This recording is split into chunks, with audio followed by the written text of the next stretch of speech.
চলে যা, এই ফুল বাগানে আমি ফুল তুলে তারপরে আসছি। আচ্ছা ঠিক আছে।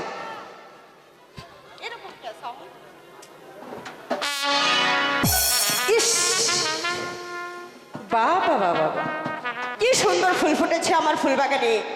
আজ আমি নিজের ইচ্ছে মতো ফুল ছিঁড়ে ফুলের মালা গাঁথবো।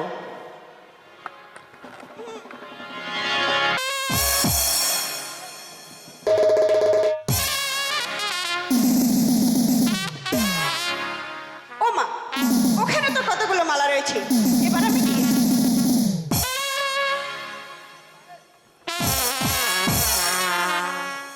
ও মা, এ আবার কি?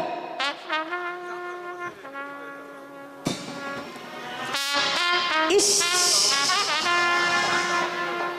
কি সুন্দর চেহারা, কি সুন্দর রূপ। আহা হা হা, দেখেই যেন আমার মন উতাল পাতাল। ভাই ইস, কিন্তু উনি তো ঘুমিয়ে আছে, কি করে জাগাই? এই যে, আপনি কি শুনতে পারছেন? আরে এই যে, যা বাবা, উনি তো ঘুমিয়ে আছে, কি করে জাগাই? দেখি তো আমি জাগাতে পারি কিনা।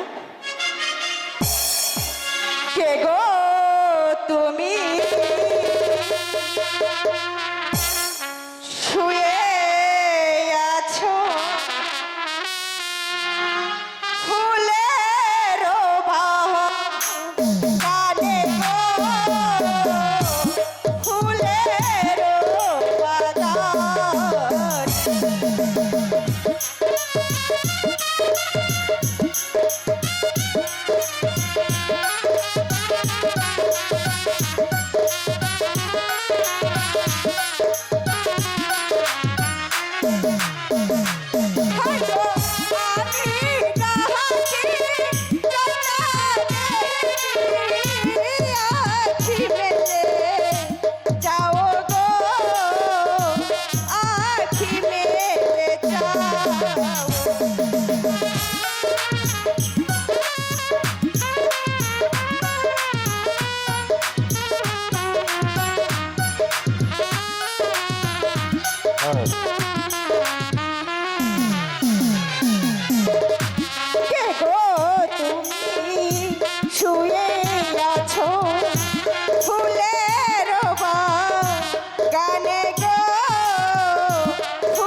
কিন্তু সে যাচ্ছে না, কি করি?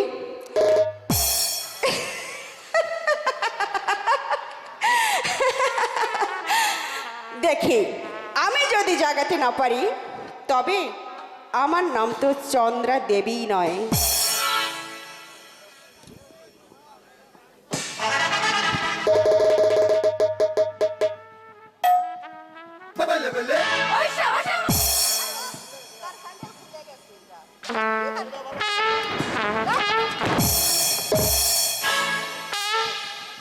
দেখি তো এবার আমি জাগাতে পারি কিনা।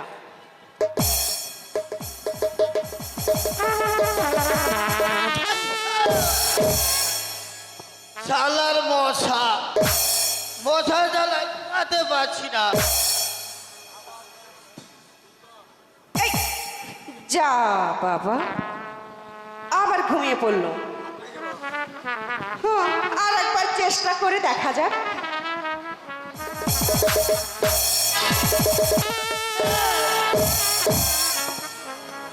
মশা একবার যদি তোকে পাই তাহলে আমি তোকে ডানে মেরে ফেলব।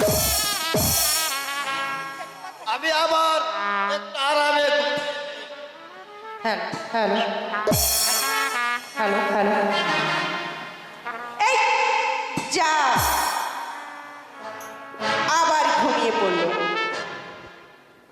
দাঁড়া এবার দেখাচ্ছি মজা।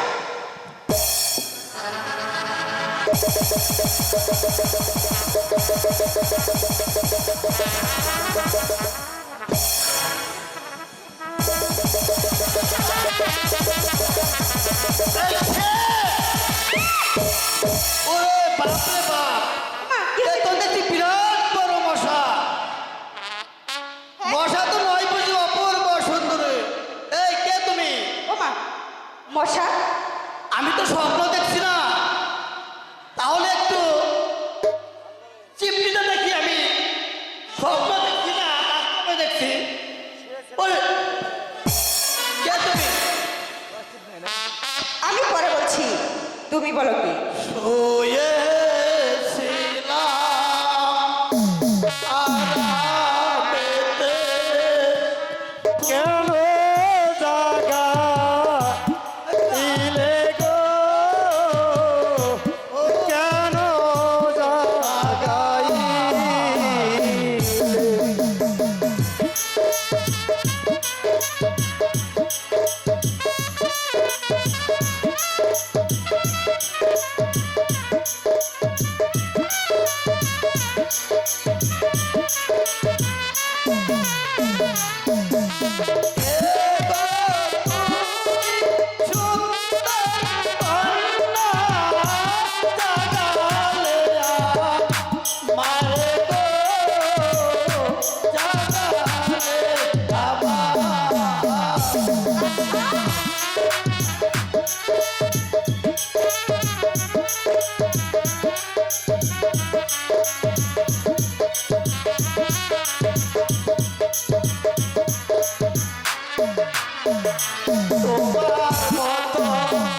সুন্দর কথা দেখি বনে গো, দেখিনি বাবা।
আচ্ছা সবই বুঝতে পারলাম।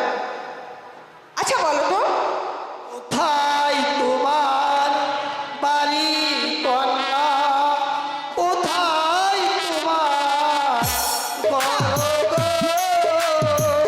কোথায় তোমার ঘর?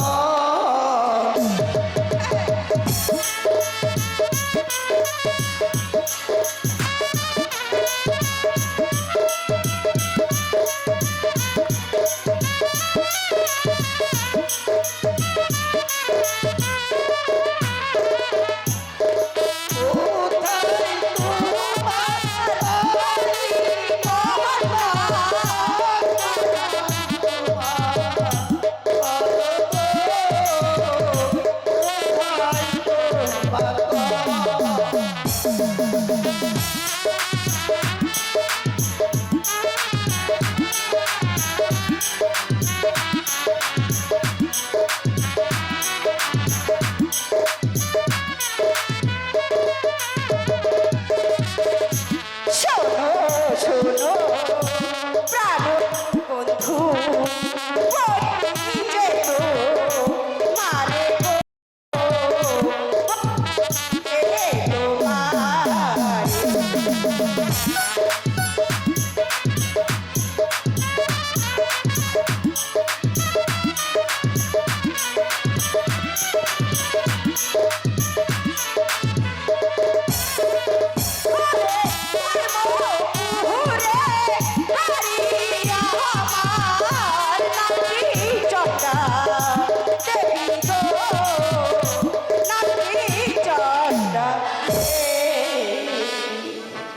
আচ্ছা এই কে তুমি?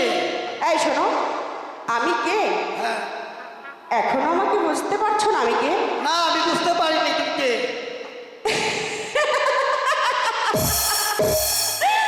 আরে শোনো, আমি বলার আগে তুমি বলো, আমার এই ফুল বাগানে তুমি এসেছো, তুমি কে? আমার নাম শুনলে তুমি বয়ে থেকে দৌড়ে পালিয়ে যাবে। আর থাক, আমি পালিয়ে যাব মানে?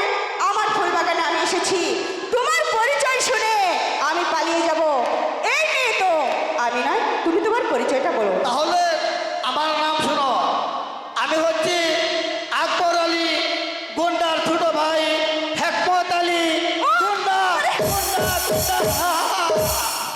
আমি আগেই বলেছি তুমি ভয় পাবে, এখন তো সত্যি সত্যি ভয় পেলে। ও মা, এবার তোমার পরিচয় দাও। তুমি গুন্ডা? আমি গুন্ডা। রে বাবা, গুন্ডা হলো আমি একটা মানুষ। ও আচ্ছা আচ্ছা আচ্ছা, এবার তোমার পরিচয় দাও, তুমি কে? আমার পরিচয় দিলে এখান থেকে পালিয়ে যাবে না তো? না না, আমি হলাম হেকমত আলী গুন্ডা, কখনো ভয় পাবো না। আচ্ছা ঠিক আছে, ঠিক আছে, তাহলে তুমি এখানে দাঁড়াও, আমি বলছি। ঠিক আছে বলো। ওখানে দাঁড়াও। ঠিক আছে দাঁড়াচ্ছি। সত্যি পালিয়ে যাবে না তো? না, সত্যি? সত্যি। আমার নাম শুনবে? হ্যাঁ সত্যি শুনবো, বলো। আমার নাম শুনবে? হ্যাঁ বলো। সত্যি? সত্যি। ভয় পাবে না তো? না কখনো না। ভয় পাবে না তো? না। সত্যি? তবে শোনো, আমার নাম হচ্ছে চন্দ্রা দেবী। বলো বাপরে বাবা, শোনো, শোনো, শোনো। আমাকে যেতে দাও, আমি আর থাকবো না। পারি? আমার নাম শুনেই পালিয়ে যাচ্ছ? তাহলে তোর পিতার নাম কি? ও বাবা, তাই নাকি? তুমি আমার নাম শুনে পালিয়ে যাচ্ছ, কিন্তু আমার পিতার নাম শুনে পালিয়ে যাবে? না না, বলো তোমার পিতার নাম। সত্যি? ভয় পাবে না তো? না কখনো না। আচ্ছা ঠিক আছে, আমার পিতার নাম শুনবে? হ্যাঁ শুনবো। বলবো? বলো। বলবো? বলো। বলবো? বলো। ঠিক আছে, তবে শোনো, আমার পিতার নাম হচ্ছে অজয় রাজা।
আমার প্রাণ বন্ধু,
আচ্ছা বন্ধু, হ্যাঁ বলো, তুমি আমার সঙ্গে যাবে?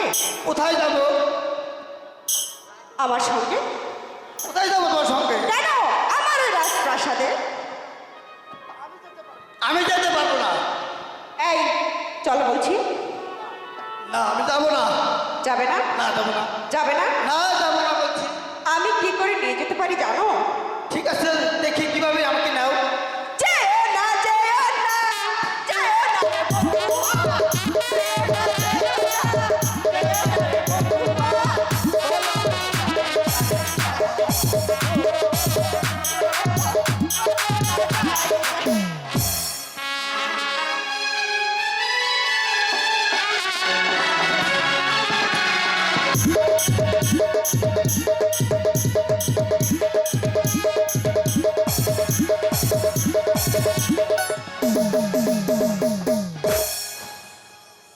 সম্মানিত উপস্থিতি ও যাত্রামোদী ভাই ও বোনেরা আমার, আপনারা দেখছেন আপন দুলাল যাত্রাপালা।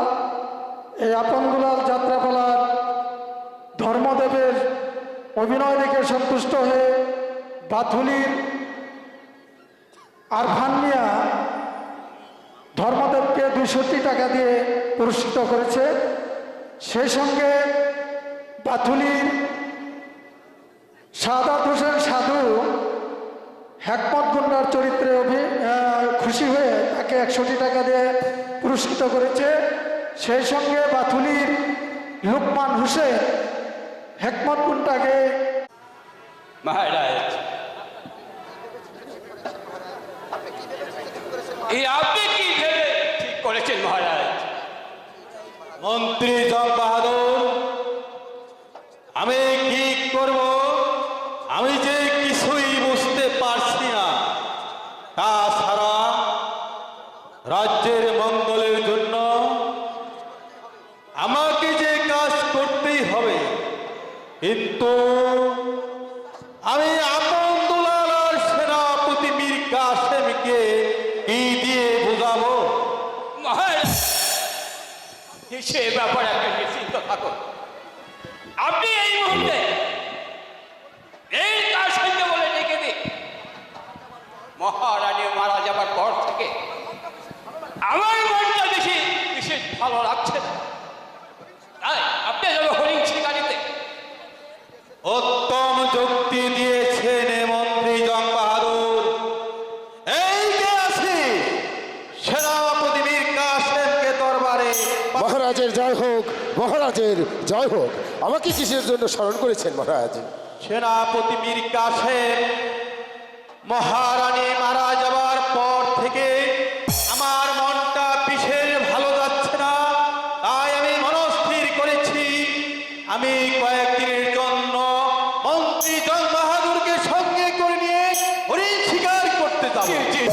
না মহারাজ, হরিণ শিকারে যাবেন সে আনন্দের কথা। সেই হরিণ শিকার করতে গেলে আমি আপনার সঙ্গে যাব। না সেনাপতি মীর কাসেম, তুমি যদি আমার সাথে হরিণ শিকার করতে যাও তাহলে আমার স্নেহের আপন দুলালকে কে দেখে রাখবে? তাছাড়া আমার এই রাজ্য কে পরিচালনা করবে? মহারাজ, আমি বলছিলাম জং বাহাদুরকে দিয়ে আপনি রাজ্যটা পরিচালনা করুন, আরে হরিণ শিকার করতে গেলে আমিই আপনার সঙ্গে যাব। না সেনাপতি মীর কাসেম, তা হয় না। তুমি হচ্ছ এই রাজ্যের একজন বীর বিখ্যাত প্রধান সেনাপতি, জি জনাব। তুমি করবে রাজ্য পরিচালনা। আমি মন্ত্রী জং বাহাদুরকে সঙ্গে করে নিয়ে ওই হরিণ শিকার করতে যাব। বেশ মহারাজ, আপনার আদেশ আমার শিরে ধার্য, কিন্তু যাওয়ার পূর্বে মন্ত্রী জং বাহাদুরকে আমি দু চারটা কথা বলে যেতে চাই। মন্ত্রী জং বাহাদুর, আপনি হরিণ শিকারে করতে যাবেন মহারাজকে নিয়ে, তাতে আমার কোনো আপত্তি নেই, কিন্তু শিকারের ছলনা করে যদি মহারাজকে আবার কোনো দ্বিতীয় দ্বার গ্রহণ করতে চান তাহলে এই পৃথিবীর সবাই আপনাকে ক্ষমা করতে পারে, কিন্তু এই বীর কাসেম আপনাকে কোনোদিন ক্ষমা করবে না। কথাটা যেন মনে থাকে। মহারাজ, সেনাপতি মীর কাসেম আমাকে কথায় কথায় অপমান করছে। ঠিক আছে, আমি দেখবো মন্ত্রী জং বাহাদুর সেনাপতি মীর কাসেম আমি ভালোয় ভালোয় বিদায় করলাম। এখন আপনি শিকারে যাবার ব্যবস্থা করুন। কি হুকুম জনাব, কি হুকুম? তাই চলুন জনাব, আপনার বিশ্রামের প্রয়োজন। ঠিক আছে মন্ত্রী জং বাহাদুর।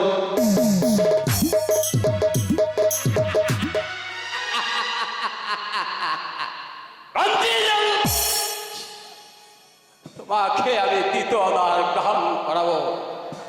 তারপর এই রাজ্যটাকে আমি আগুনে পুড়িয়ে ছাড় করে দেবো। আমি আমার নাম মন্ত্রী জং বাহাদুর। তারপর আপনার দুলালকে এই রাজ্য থেকে বিতাড়িত করবো। তারপর আমি করব এই ধর্মপুরের রাজ্যে বিচার।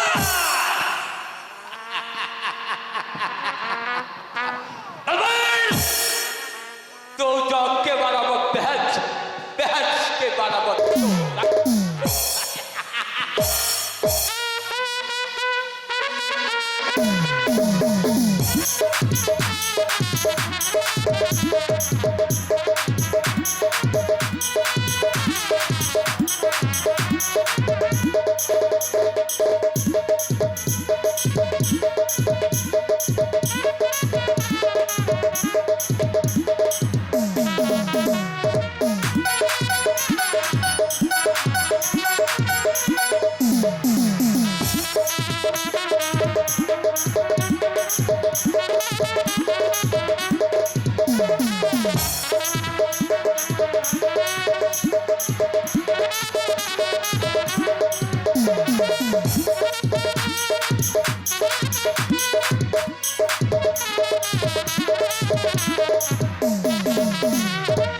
তাহলে